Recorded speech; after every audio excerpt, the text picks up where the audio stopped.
যারা পড়াশোনা করে না, যাদের লেখাপড়া নেই, তারা কি ভগবানকে পাবে না? শাস্ত্রে বললেন বৃন্দাবনের ব্রজগোপীরা, এদের লেখাপড়া ছিল না, বিদ্যা বুদ্ধি ছিল না, এরা ভগবানকে কি করে পেল? এদের ছিল ভগবানের প্রতি প্রেম ভক্তি ভালোবাসা।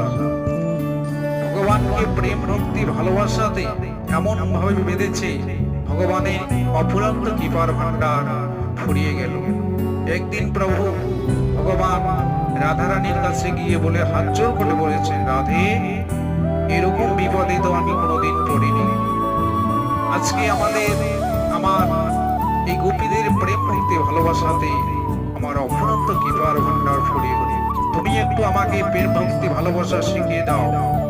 রাধারানী বলেছিল যে এই প্রেম ভক্তি ভালোবাসা শিখতে হলে তোমাকে কাঁদিতে হবে। পারবে তুমি? ভগবান কথা দিয়েছে